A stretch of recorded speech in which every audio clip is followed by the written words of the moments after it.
Salam saudara, program Aku dan Dia hadir lagi di ruang dengar Anda bersama saya Rosi. Untuk dapat mengenal seseorang dengan baik, pastinya kita harus memiliki waktu untuk berkomunikasi dengan orang tersebut. Lebih sering kita berkomunikasi, pasti lebih juga kita mengenal orang itu. Demikian juga kita mau mengenal Dia yang adalah Tuhan. Program Aku dan Dia saat ini akan membahasnya. Selamat mendengarkan.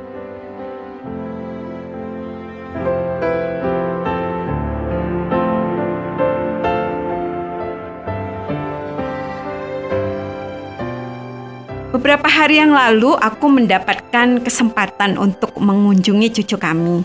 Bukan cucu kandung sih, tetapi anak dari keponakan kami. Kebetulan keponakan ini sangat dekat dengan kami karena waktu ia masih kecil, aku yang mengasuhnya selama beberapa tahun. Kemudian setelah ia tamat SMA, ia juga tinggal di rumah kami selama beberapa tahun dan bahkan sebelum ia kuliah. Ia sudah menikah dan memiliki seorang anak laki-laki yang berusia 2 tahun. Karena pernah mengunjungi mereka dan melihat anak mereka ketika ia masih bayi, berusia beberapa bulan. Kemudian setelah pandemi yang mulai terjadi di tahun 2020, kami tidak bisa lagi mengunjungi mereka. Namun karena ada teknologi yang canggih di zaman sekarang, aku dan suamiku bisa bertemu secara online dengan keluarga keponakan kami itu secara rutin. Mereka rajin melakukan panggilan video sehingga kami bisa berbincang-bincang dan juga melihat anak mereka bertumbuh. Setelah pembatasan perjalanan karena pandemi itu mulai dilonggarkan, aku dan suamiku bisa kembali melakukan perjalanan. Salah satu tempat yang kami kunjungi adalah tempat kediaman keluarga keponakan kami itu. Yang sangat menarik adalah bahwa ketika kami akhirnya berkesempatan untuk bertemu dengan anak mereka yang masih berusia 2 tahun itu, ia langsung mengenali kami ketika pertama kali ia melihat kami masuk ke rumahnya. Karena aku berlatar belakang suku Batak, maka ibu dari anak itu yang adalah keponakanku membiasakan anak laki-lakinya itu memanggil kami dengan sebutan opung, yaitu bahasa Batak untuk nenek atau kakek. Ketika pertama kali kami memasuki rumahnya dan anak laki-laki mereka melihat kami, ia langsung tersenyum dan menunjuk kami sambil menyebut opung. Di satu sisi aku heran bahwa ia bisa langsung mengingat kami, tetapi di sisi lain aku memahami bahwa hal itu terjadi karena kami sangat sering melakukan video call dan karena hampir setiap kali kami melakukan video call, anak itu akan ikut nimbrung berbicara, sehingga kami juga bercanda dengannya walaupun dalam jarak yang jauh.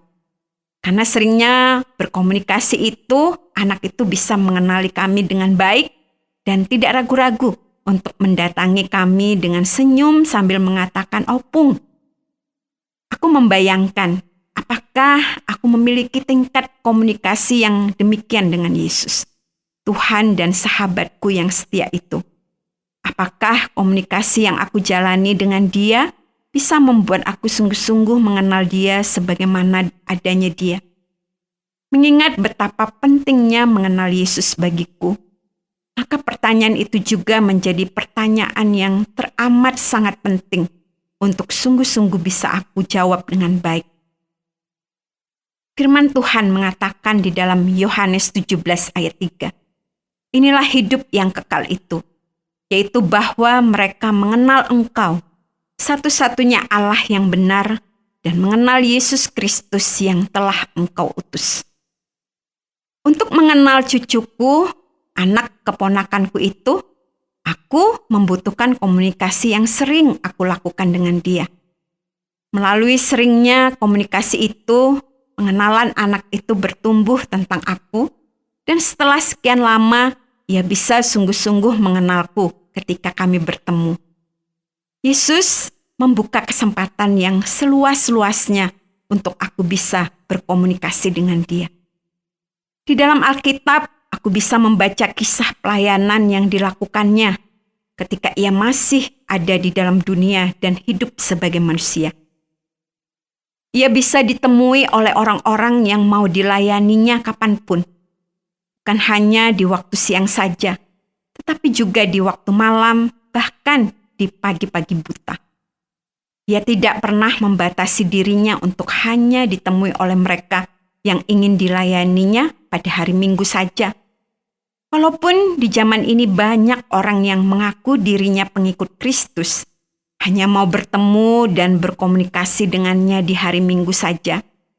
Aku juga melihat bahwa pelayanannya sama sekali tidak dibatasi oleh tempat, karena aku melihat Yesus melayani di kota, pasar, di padang gurun, di atas bukit, dan di tepi danau.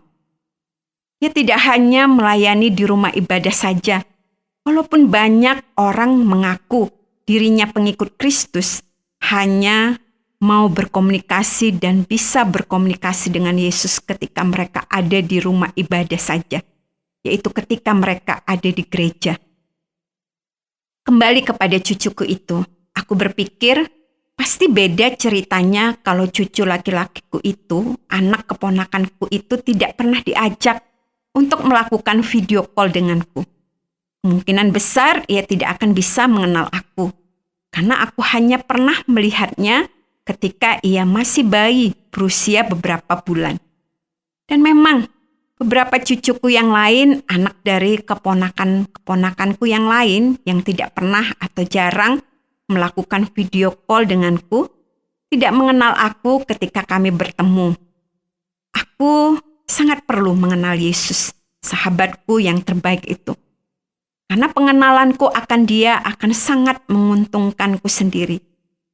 Dan ia juga menghendaki agar aku mengenal dia dan bahkan semakin lama semakin bertambah dalam pengenalanku itu. Di dalam firman Tuhan 2 Petrus 3 ayat 18 mengatakan demikian. Tetapi bertumbuhlah dalam kasih karunia dan dalam pengenalan akan Tuhan dan Juru Selamat kita Yesus Kristus. Baginya kemuliaan sekarang dan sampai selama-lamanya. Satu-satunya cara untuk aku bisa bertumbuh dalam pengenalan itu adalah dengan terus berkomunikasi dengan dia. Bagaimana aku bisa berkomunikasi dengan dia? Aku berkomunikasi dengan dia dalam komunikasi dua arah. Dia berfirman kepadaku melalui firman-Nya, sehingga aku mendengar apa yang disampaikannya kepadaku ketika aku membaca dan merenungkan firman-Nya. Lalu, aku menyampaikan isi hatiku dan mengungkapkan pernyataanku kepadanya melalui doa-doa, nyanyian pujian, dan ibadah yang aku naikkan kepadanya. Saat itu, ia mendengar seruanku, keluh kesahku, dan ucapan syukur yang aku naikkan kepadanya. Aku tidak akan bisa mengenal dia kalau aku hanya mau berkomunikasi dengannya sekali 1 tahun. Kalau aku hanya mau berdoa atau beribadah di hari Natal saja, maka aku tidak bisa berharap untuk bisa mengenalnya dengan baik. Namun, kalaupun seandainya itu yang terjadi kepadaku, aku bisa menganggapnya sebagai awal yang baik. Paling tidak ada celah bagiku untuk masuk ke dalam pengenalan tentang Yesus. Tetapi apakah pengenalan itu cukup? Jauh dari cukup. Pengenalan Yesus hanya dari cerita Natal dan ibadah Natal setahun sekali sama sekali tidak cukup. Firman Tuhan mengatakan, agar aku terus bertumbuh di dalam pengenalanku akan Yesus Kristus. Aku pernah bertanya kepada seorang hamba Tuhan tentang bagaimana cara untuk bertumbuh dalam pengenalan akan Yesus itu.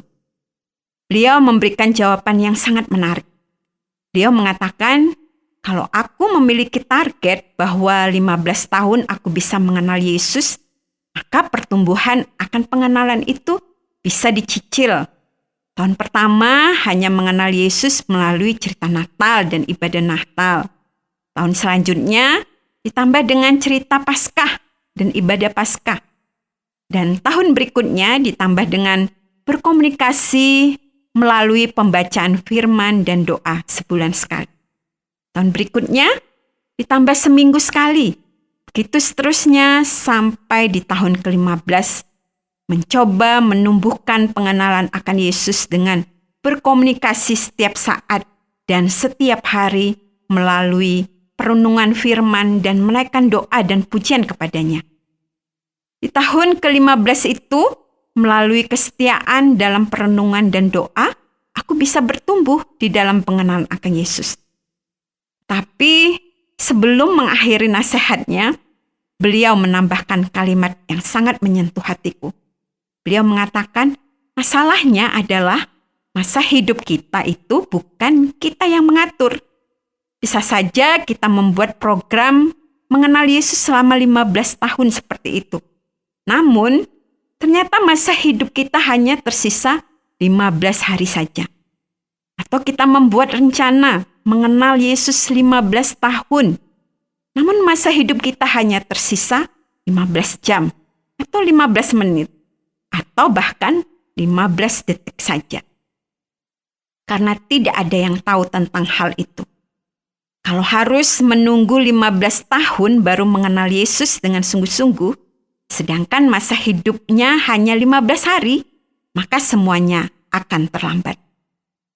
Aku menangkap maksud dari penjelasan hamba Tuhan ini, yaitu bahwa pengenalan akan Yesus teramat sangat penting untuk kehidupan. Dan bukan sesuatu yang bisa ditunda-tunda atau dicicil-cicil. Aku harus memastikan bahwa aku memiliki pengenalan yang benar akan Kristus dan bahwa aku bertumbuh dalam pengenalan itu. Dan aku bersyukur bahwa aku bisa datang dan berkomunikasi dengan Yesus setiap saat melalui firman-Nya dan melalui doa-doa dan pujian yang aku naikkan kepadanya. Buka mataku dan lihat wajah-Mu, ku terkagum bila ku lihat hidupku dan karya tangan-Mu. Ku tersanjung karena semua yang baik dalam hidupku, itulah karya-Mu. Kau beri kesempatan yang baru dan ku ingin mengenal-Mu, Tuhan, lebih dalam dari semua yang ku kenal.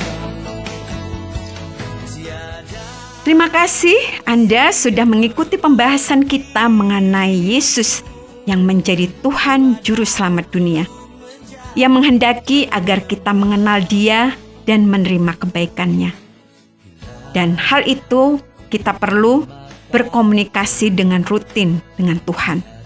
Kalau Anda ingin memahami bagaimana cara mengenal Dia dan bertumbuh di dalam pengenalan itu, atau Anda ingin mengetahui hal-hal tentang pribadi Yesus lebih dalam lagi, kami siap untuk menjelaskannya kepada Anda. Dan kalau Anda ingin didoakan, silakan menyampaikan pokok doa Anda kepada kami. Dan kami akan senang hati dapat mendoakan Anda.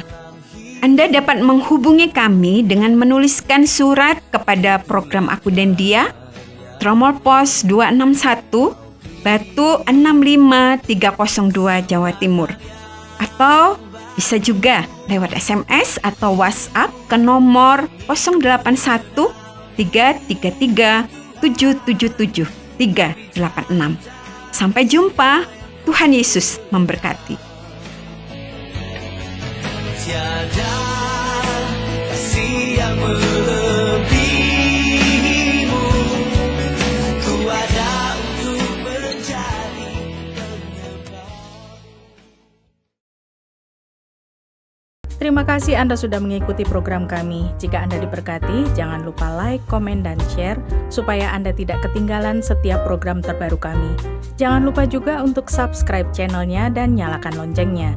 Jika Anda ingin mendukung pelayanan kami, bisa melalui rekening kami berikut ini, atau menghubungi kami di sini.